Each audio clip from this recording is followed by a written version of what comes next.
Himalayan digital media पर आज विशेष संवाद हम करने जा रहे हैं डॉक्टर किरण सूद के साथ, जो देहरादून से शिमला पधारी हैं और हिमाचल प्रदेश तथा प्रदेश के अन्य भागों से, देश के अन्य भागों से यहाँ पधारे कवियों, लेखकों, साहित्यकारों के साथ इन्होंने बाबा भलकू स्मृति साहित्यिक रेल यात्रा में भाग लिया और अपने विचारों से सभी को अवगत करवाया, साहित्यिक चर्चा में भाग लिया, अपनी कविताओं को सुनाया और शिमला में रहते हुए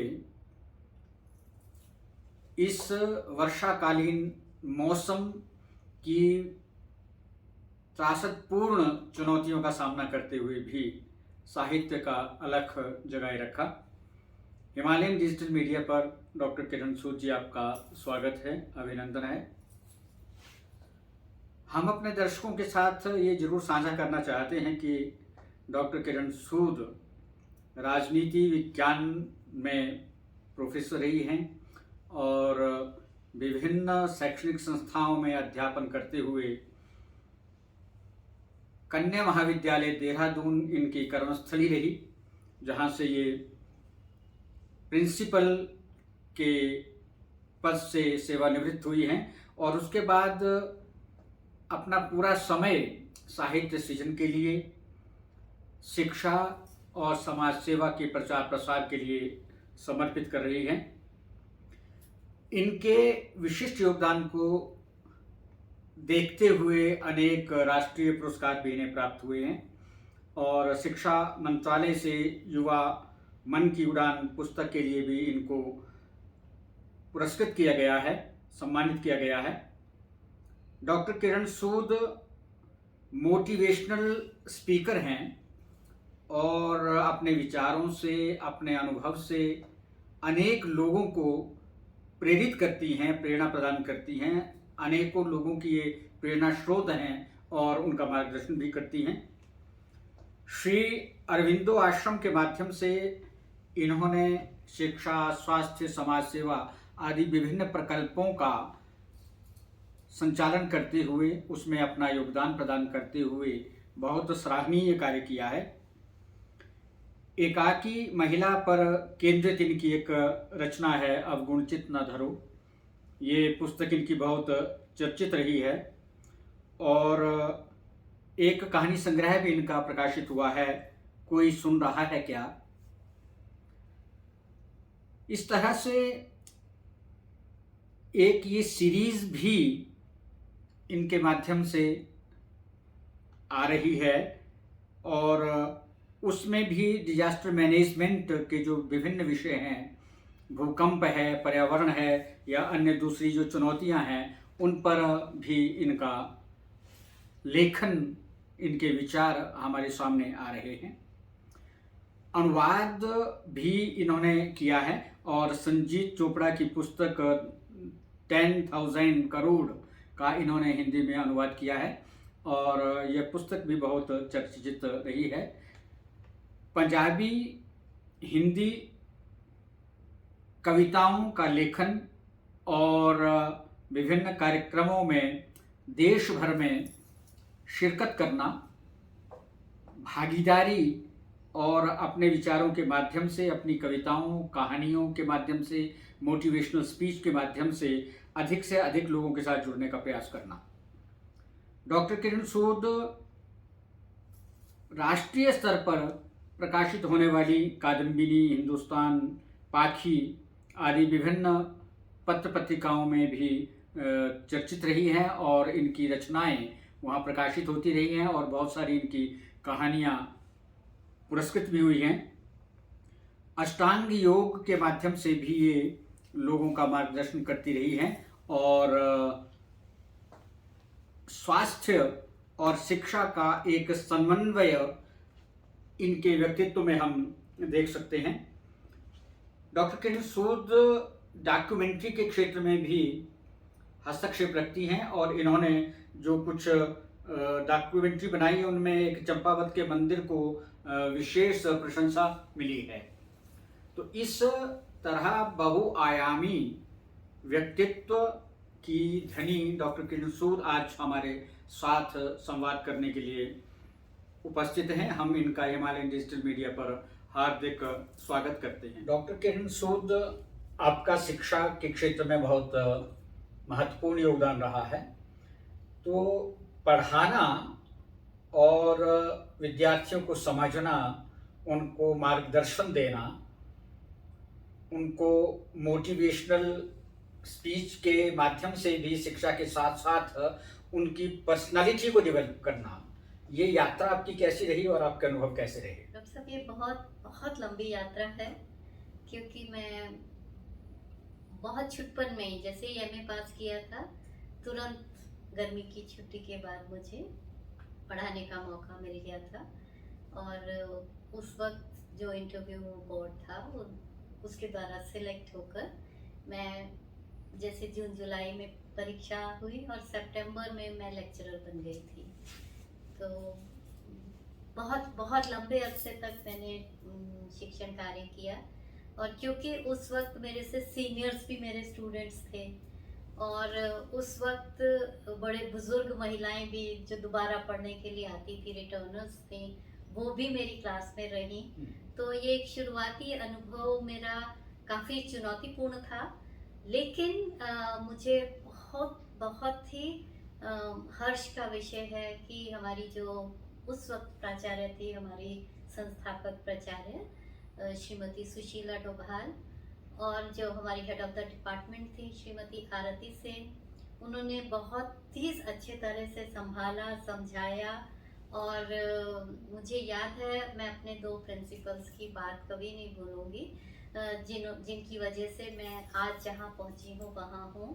मेरे माता पिता को श्रेय है, वो तो कोई संदेह ही नहीं है, लेकिन मेरी जो इंटर कॉलेज तक प्रिंसिपल थी मिस खुराना, उन्होंने मुझे बहुत छुटपन में, मैं 8वीं क्लास में थी तभी उन्होंने मुझे एक सूक्ति का एक प्रेरणादायी वाक्य दिया।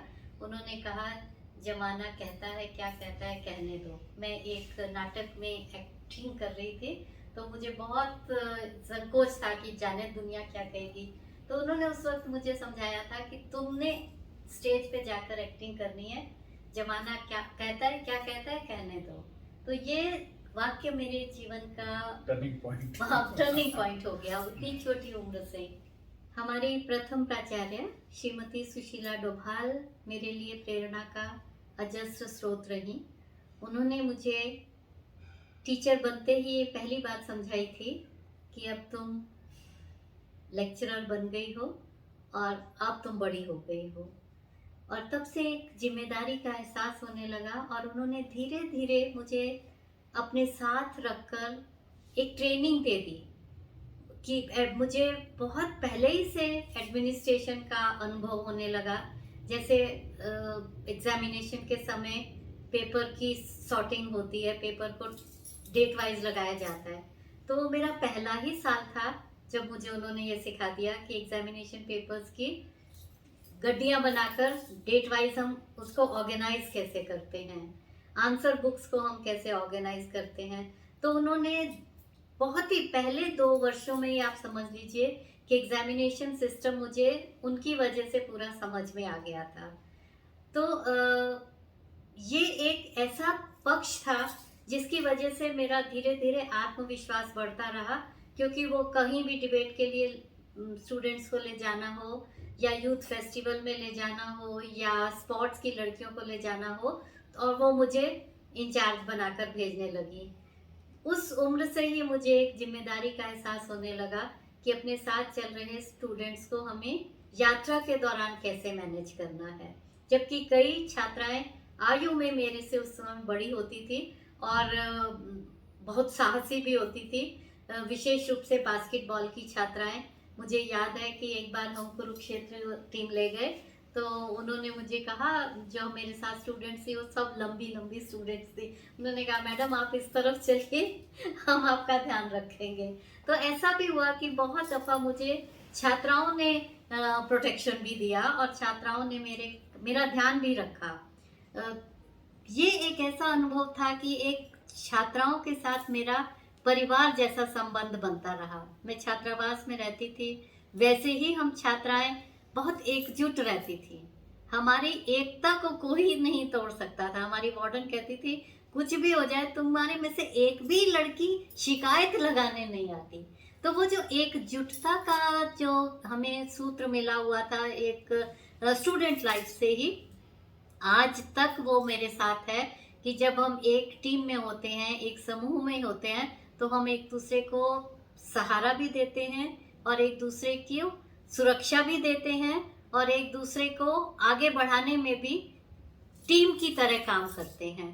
क्योंकि टीम वर्क एंड लीडरशिप ये दोनों एक दूसरे के पूरक हैं और पूरे शिक्षण काल में ये दोनों मेरे साथ रहे, दाएं और बाएं मेरी लखुटिया की तरह, कि मैंने टीम वर्क में काम किया और लीडरशिप होते हुए भी मैंने टीम को अपने साथ बनाए रखा, जिसकी वजह से जब कॉलेज में मैं नैक की चीफ कोऑर्डिनेटर थी, तो मेरे साथ जिन टीचर्स ने कार्य किया, रात दिन एक करके कार्य किया। और ऐसे ही जब हमारे कॉलेज में प्रेसिडेंट आए तो भी एकजुट होकर रात दिन कार्य किया, क्योंकि उस वक्त सिक्योरिटी का एक बहुत बड़ा प्रश्न खड़ा हो गया था। आधी रात में भी पुलिस आकर कहती थी हॉस्टल में फला लड़की का कमरे का पीछे का हिस्सा हमें देखना है, क्योंकि सुरक्षा उनके लिए बहुत मायने रखती थी। तो तब मैंने देखा कि हमारे यहाँ के जो वीवीआईपीज हैं उनकी सुरक्षा व्यवस्था कैसे की जाती है और उसमें पूरे स्टाफ का टीम सपोर्ट कैसे लिया जाता है। तो इन तमाम चीज़ों के चलते चलते बहुत सारे यूथ फेस्टिवल ऑर्गेनाइज करते करते एक लंबा अनुभव ये रहा कि लोग ज़्यादा अच्छे होते हैं, खराब लोग बहुत कम होते हैं, बहुत गिने चुने होते हैं। तो मेरी लाइफ में बहुत सारी चुनौतियों के बावजूद मेरी लाइफ में मुझे सपोर्ट सिस्टम बहुत रहा, सोसाइटी का सपोर्ट सिस्टम बहुत स्ट्रॉन्ग था, जिसकी वजह से उन चुनौतियों का हम मिलजुल कर सामना करते रह सके। युवावस्था में आपको अध्यापन का मौका मिला और उसके साथ साथ जो कॉलेज में बहुत सारी एक्टिविटीज़ होती हैं उनको भी लीड करने का आपको मौका मिला। युवाओं को प्रोत्साहन देना, युवाओं के साथ ज़्यादा समय बिताना और उनका ठीक से मार्गदर्शन करना, ये आपके लिए चुनौतियां रही और आपने उनको सफलता से निभाया भी। युवा मन की उड़ान आपकी पुस्तक है, तो इसकी प्रेरणा कैसे रही और इसमें आपने क्या कहना चाहा है? आप अपने पाठकों के साथ, युवाओं के साथ क्या बात इस पुस्तक के माध्यम से आपने साझा की है? ये पुस्तक की एक पृष्ठभूमि बहुत महत्वपूर्ण है, क्योंकि मेरा माइंडसेट, क्योंकि मैं साइंस की शुरू में विद्यार्थी रही, तो मेरा जो माइंडसेट है वो बड़ा लॉजिकल है। बहुत हर चीज़ को मैं तार्किक दृष्टि से नापा तोला किया करती थी। तो वो चीज़ आज तक मेरे साथ एक अभिन्न अंग बनी हुई है, जिसके कारण मैं बिना रिसर्च के कोई भी एक शब्द भी नहीं लिखना चाहती। तो ये युवा मन की उड़ान किस तरह से आई, क्योंकि मेरा जो रिसर्च था, पहला रिसर्च मैंने non aligned lobby in the United Nations, ये मेरा पहला विषय था, जो दुर्भाग्य से मेरे सुपरवाइज़र डॉक्टर भगवत चरण उपाध्याय, उनका महाप्रयाण हो जाने के कारण उनका कोई स्थानापन्न मुझे नहीं मिल सका, जिसकी वजह से फिर मैंने नए सिरे से रिसर्च शुरू किया अपनी डीफिल डिग्री के लिए, और उसका विषय था grooming future citizens, education and mess media. ये एक कंपैरेटिव स्टडी थी और इसकी पृष्ठभूमि थी कि एनसीईआरटी और शिक्षा के जो केंद्र बिंदु थे, उनके साथ मैंने एजुकेशनल जर्नलिज्म के ऊपर बहुत सारा हम काम कर रहे थे, क्योंकि मैं प्रौढ़ शिक्षा की भी अधिकारी थी। तो उसमें प्रौढ़ शिक्षा में हम एडल्ट लोगों को कैसे पढ़ाया जाना है वो देखते थे। हम कम्युनिटी से जुड़े हुए थे और उस कम्युनिटी से जुड़ने के साथ ही साथ मैं बहुत सारे बैंक्स की रिसोर्स पर्सन थी, ट्रेनिंग सेंटर्स की, जैसे पीएनबी की, एसबीआई की। तो जो या ओएनजीसी के न्यूली रिक्रूटेड ऑफिसर्स थे, उनकी मैं रिसोर्स पर्सन थी, गेस्ट लेक्चरर की तरह, मैं गेस्ट फैकल्टी की तरह जाती थी वहाँ लेक्चर देने। तो उसमें मुझे बहुत सारा ऐसा वर्ग मिला जो डरा हुआ भी होता था और जो बहुत साहसी होता था और बहुत उत्साही भी होते थे। तो उनके साथ मैं कम्युनिकेशन स्किल्स, टाइम मैनेजमेंट और ये सब, लीडरशिप, टीम वर्क, ये सब चीज़ें उनको सिखाती थी। या अगर क्लर्क से आपका प्रमोशन हुआ तो becoming an officer, what are the challenges, how to face them and how to bring changes in your behaviour. आपको एक सबॉर्डिनेट की तरह कैसे काम करते हैं और आप एक लीडर बन के कैसे काम करते हैं, दोनों में रोल्स का जो अंतर था वो मैं समझाया करती थी। और उसमें बहुत सारे ऐसा भी हुआ कि बहुत सारा जो न्यूली रिक्रूट्स आते थे या क्लर्क्स आते थे जो फ्रंट डेस्क वाले होते थे बैंक्स में, वो लोग फिर मेरे पीछे पीछे अपनी व्यक्तिगत समस्याओं को लेकर भी आते थे। तो ऐसा जब उनको हैंडल करने की बात लोगों को पता चली, तो ये हुआ कि ऑफिसर्स के साथ स्ट्रेस मैनेजमेंट का प्रश्न आता है, तो उनके साथ फिर मैं स्ट्रेस मैनेजमेंट ऑन व्हील्स करने लगी।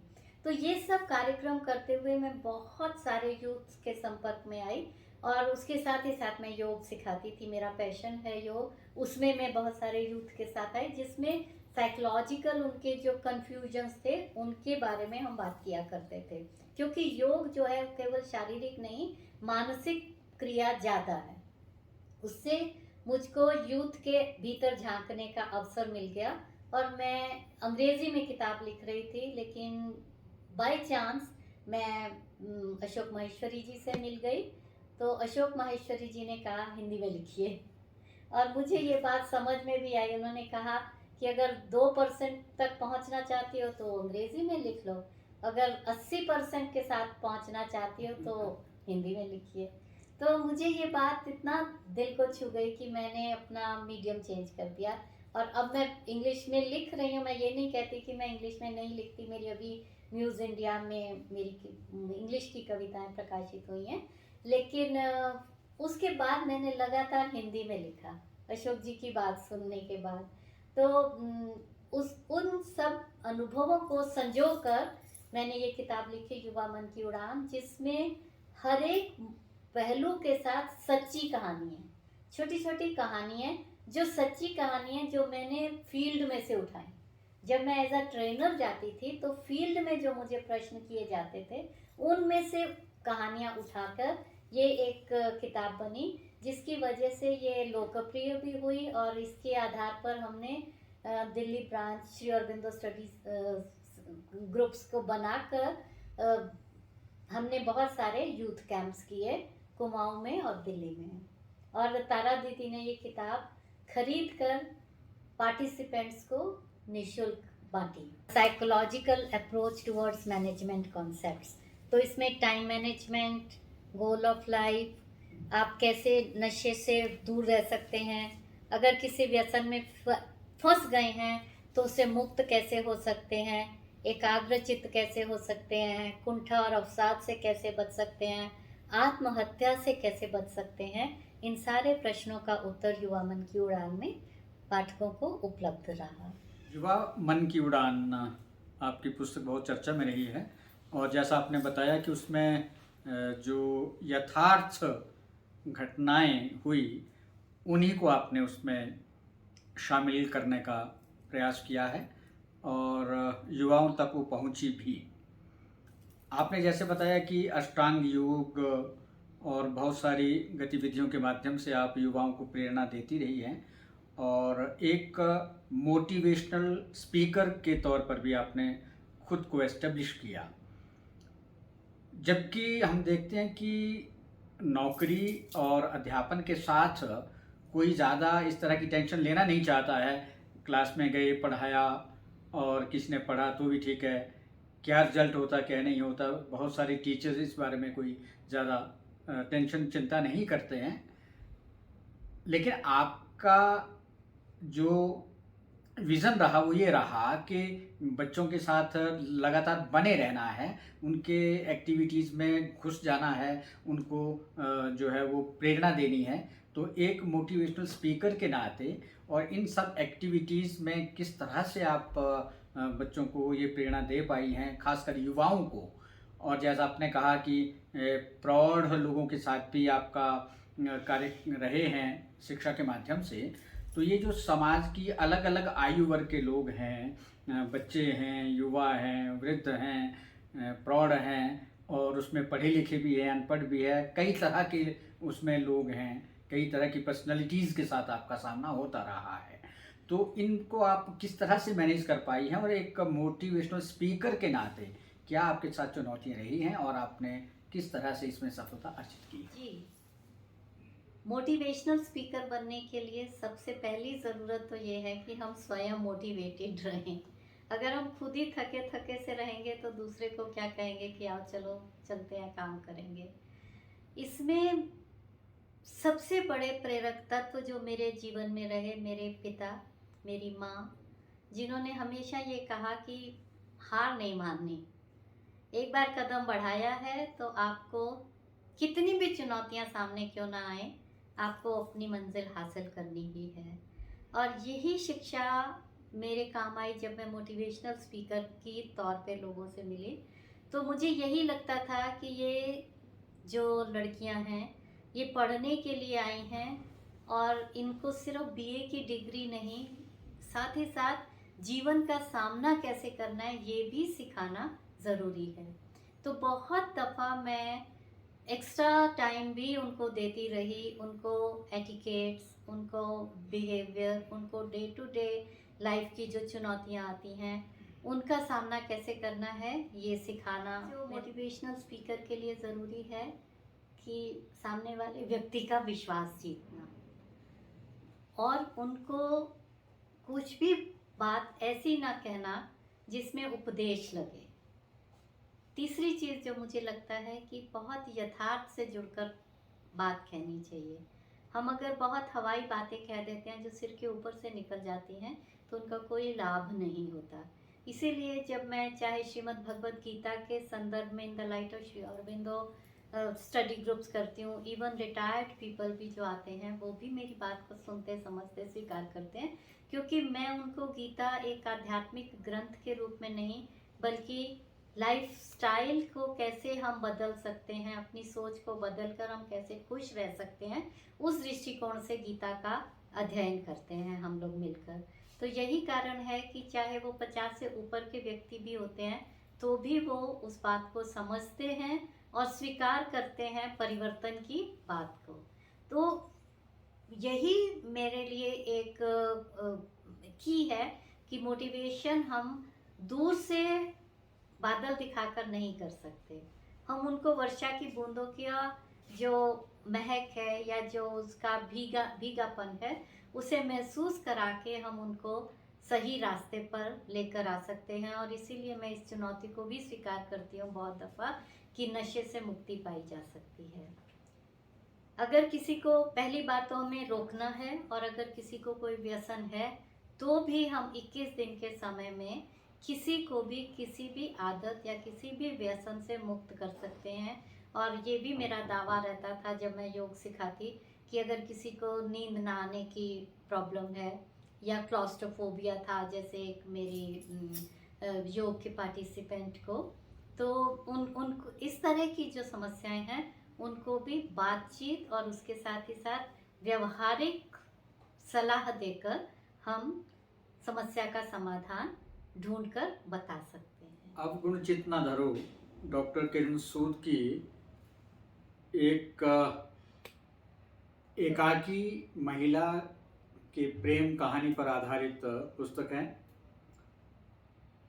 एकाकी महिला के लिए बहुत सारी व्यक्तिगत, पारिवारिक, सामाजिक चुनौतियां रहती हैं और ख़ासकर जो परिवार में रहते हुए भी एकाकी है और उसको अपने काम काज में भी बहुत सारी चुनौतियों का सामना करना पड़ता है।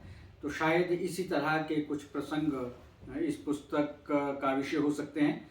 तो हम सीधा डॉक्टर किरण सूद से ही ये जानना चाहेंगे कि वे अगुणचित न धरो इस पुस्तक के माध्यम से क्या कहना चाह रही हैं और किस तरह का ताना बाना उन्होंने इसमें बुनने का सफल प्रयास किया है। अवगुण जितना धरो, ये एक एकाकी महिला की कहानी है और ये एक सच्ची घटना पर आधारित है। हालांकि उस महिला को मैं कभी व्यक्तिगत रूप से मिली नहीं थी, लेकिन रिसर्च मैंने पूरा किया था। ये मसूरी के रास्ते में एक बस का एक्सीडेंट हुआ था जिसमें 18 लोगों की एक साथ मृत्यु हो गई थी और ये इतना कष्टदायी विषय था हम लोगों के लिए। उस वक्त हम कच्ची माटी थे तो बहुत डिस्टर्ब रहे थे हम, और ये बात मेरे दिमाग में बहुत दिन तक घूमती रही कि ये 18 लोग जिनकी मृत्यु हुई है, इनकी जो पत्नियां हैं, जो इनका परिवार है, वो कैसे जिएगा। तो उस खोज को कर देखते हुए कि हम क्या इनकी मदद कर सकते हैं, क्या हम इनके साथ मिलकर इनका दुख बांट सकते हैं, वहाँ से ये कहानी शुरू हुई और वहीं से मुझे ये नायिका मिली जो बहुत बहुत मजबूत स्त्री थी, क्योंकि इसके पति ने इसके साथ प्रेम विवाह किया था। गांव की लड़की थी और ज़्यादा पढ़ी लिखी नहीं थी जिस वक्त शादी हुई, लेकिन इसके पति ने देहरादून से मसूरी अपनी पोस्टिंग ली, रहना शुरू कर दिया। काम तो देहरादून में ही करते थे, प्रतिदिन आते जाते थे, इसीलिए उस आने जाने के क्रम में ही उनकी मृत्यु हो गई, बस का एक्सीडेंट हो गया। लेकिन ये उन्होंने मसूरी इसलिए अपना रहने का मन बनाया ताकि ये अपनी उस पत्नी को, जिसको ये बहुत प्रेम से आग्रह पूर्वक ले आए थे गांव से, उसको आगे बढ़ा सकें। तो ये 10वीं पास थी और वो 2 चोटी करके इनको आगे पढ़ने के लिए स्कूल भेजा इन्होंने। तो करते करते जब तक इन्होंने बीए किया था और इनके पति की मृत्यु हो गई और इनको मृतकाश्रित के रूप में नौकरी मिली, लेकिन अधिकारी की नौकरी नहीं मिली। वो तो केमिस्ट थे, एमएससी केमिस्ट्री थे, तो उसी फैक्ट्री में नौकरी तो मिल गई, लेकिन उस नौकरी से नीचे के पायदान पर मिली। तो उस समस्या के रूप में नहीं लिया उन्होंने उसे एक अवसर के रूप में लिया कि मुझे अपने दोनों बच्चों को अच्छी तरह से पालना है। उन्होंने वो नौकरी स्वीकार की और उस नौकरी को करते हुए उनके सामने कितनी चुनौतियां आई और किस प्रकार उन्होंने अपने अस्तित्व को बचाया, अपनी अस्मिता को बचाया और स्त्रीत्व को बहुत ही सशक्त रूप से स्थापित किया। ये एक कहानी इस महिला की है और 2 कपल इसमें और हैं। एक कपल है जो साधारण, हमारा जो औसतन एक परिवार होता है, शादी हुई, 2 बच्चे हुए, पल गए, बड़े हो गए। एक चुनौतीपूर्ण है कि एक प्रेम विवाह है और प्रेम विवाह में वो जो व्यक्ति है, नायक है, वो अपनी पत्नी का विवाह किसी दूसरे व्यक्ति के साथ स्वयं करवाता है क्योंकि उसकी पत्नी किसी अन्य व्यक्ति से प्रेम करने लगी है। तो ये 3 कपल्स की कहानी है और 3 नायिकाएं हैं इसमें, नायिका प्रधान कहानी, और तीनों नायिकाओं का जो रोल है वो बहुत ही स्ट्रॉन्ग रोल की तरह उभर कर आया है और तीनों में अलग प्रकार का प्रेम बंधन और परिणय बंधन दिखाई देता है। इसीलिए इसके 3 चैप्टर्स भी। आपने संजीत चोपड़ा की पुस्तक 10,000 करोड़ का भी ट्रांसलेशन किया है, तो इस पुस्तक के माध्यम से क्या आप संदेश उसमें है और इसके ट्रांसलेशन को ही आपने क्यों चुना? जी, ये जो पुस्तक है ये एक डायरी नुमा लिखी गई पुस्तक है डॉक्टर संजीत चोपड़ा के द्वारा, और ये उस वक्त की पुस्तक है जब उत्तराखंड बना था और उसके बाद जब तिवारी जी हमारे चीफ मिनिस्टर बनकर आए और तिवारी जी ने अपने जीवन में 9 बजट पेश किए हुए थे। वो एक विजनरी व्यक्ति थे और उनका ये जो विजन था वो क्या था कि उस समय इतना इन्वेस्टमेंट को और राज्य इम्पोर्टेंस नहीं दे रहे थे। उत्तराखंड में उन्होंने ये टारगेट रखा 10,000 करोड़ तक हमने इन्वेस्टमेंट करना है। और उस टारगेट को पूरा करने के लिए बहुत सारे काम हमारे ब्यूरोक्रेट्स ने किए और एक टीम की तरह किए। टोलिया साहब हमारे चीफ सेक्रेटरी थे, वो प्रोएक्टिव थे, बहुत बहुत सक्रिय चीफ सेक्रेटरी थे। और संजीव चोपड़ा उस वक्त इंडस्ट्री देख रहे थे। तो उन्होंने अपनी एक किताब लिखी 10,000 करोड़। तो उसको ट्रांसलेट मैंने 1 महीने में किया। उस बाद जुलाई के महीने में जैसे 2 ब्लू मून्स आए थे, तो उस एक पूर्णिमा से अगली पूर्णिमा तक मैंने ये 1 महीने में ट्रांसलेट की थी किताब। और उसका हमने नाम रखा 10,000 करोड़ से आगे। और ये क्योंकि दैनंदिनी के रूप में थी, तो ये बहुत सारे और ब्यूरोक्रेट्स के लिए या बहुत सारे और बिजनेसमैन के लिए जो इन्वेस्टमेंट या स्टेट के डेवलपमेंट में मदद करना चाहते हैं, उनके लिए एक प्रेरणादायी पुस्तक थी। और मुझे भी ये बहुत पसंद आई थी। और संजीव जी ने इसमें सहयोग भी पूरा किया था। जब भी मैं ट्रांसलेट करती, उनके पास भेजती, वो पढ़ते, फिर वापस करते। और बहुत जल्दी ये राजकमल प्रकाशन से छपकर आ गई थी। तो ये किताब मुझे लगता है कि दूसरे कई राज्यों के लिए एक प्रेरणादायी डॉक्यूमेंट रहा कि अपने राज्य में और अधिक आर्थिक विकास कैसे किया जा सकता है। और ब्यूरोक्रेट्स ने टीम वर्क में जो काम किया था, उसका ये एग्जाम्पलरी उदाहरण स्वरूप किताब है। आपने शिक्षा और सामाजिक कार्यों के साथ साथ डॉक्यूमेंट्री भी बनाई है। और जैसा आपके परिचय से ज्ञात होता है कि चंपावत के मंदिर को केंद्र में रख करके आपने डॉक्यूमेंट्री बनाई है।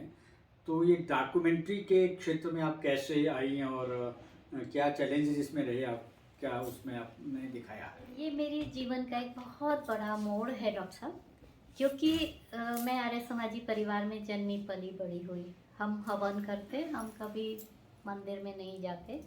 और हरिद्वार में रहते हुए भी हम प्रकृति के नज़दीक थे। गंगा जी मेरी एक तरह से कुल देवी मैं मानती हूँ उनको।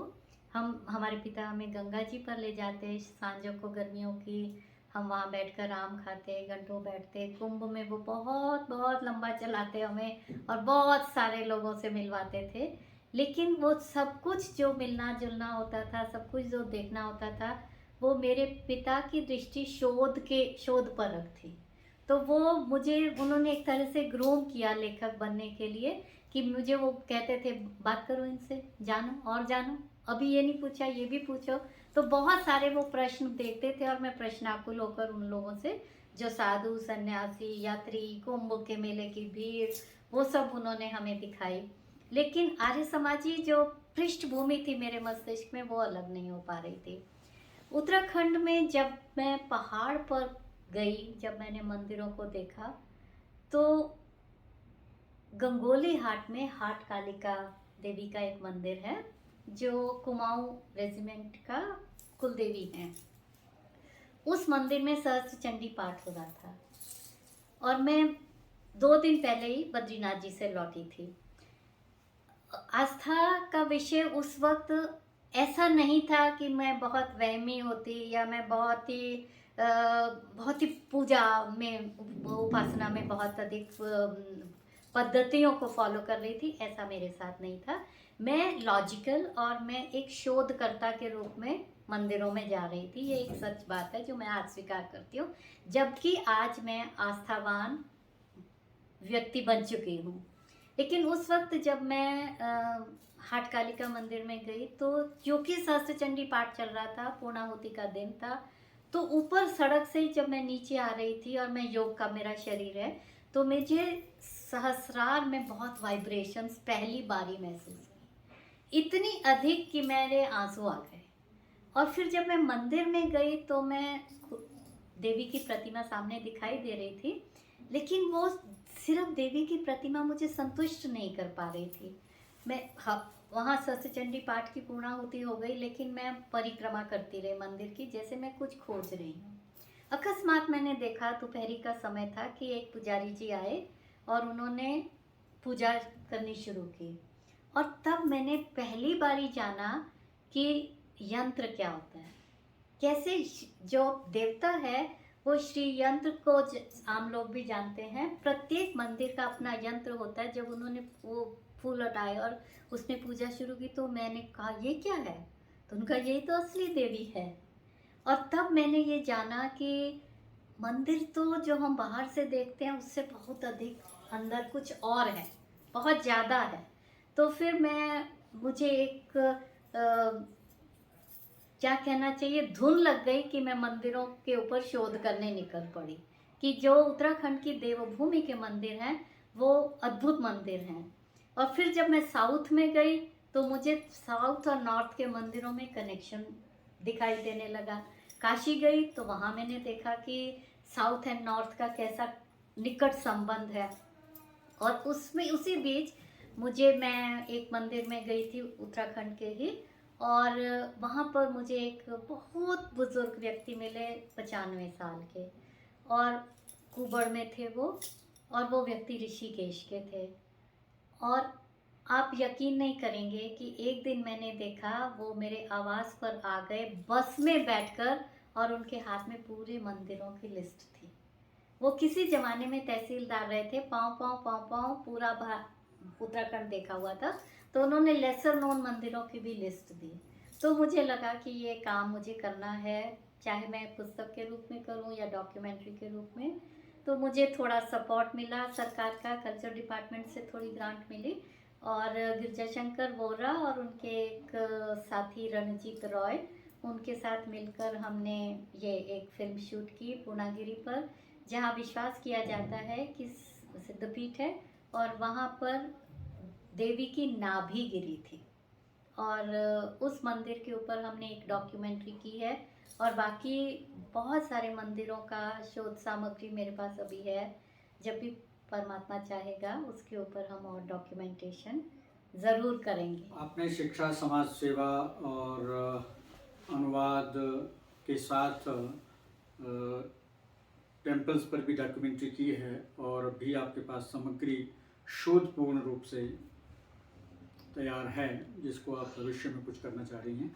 तो लेखन, संपादन, प्रकाशन, सोशल मीडिया, डिजिटल मीडिया और पत्रिका, अखबार, इस तरह की बहुत सारी कार्य हैं जो एक लेखक के मन मस्तिष्क में घूमते रहते हैं।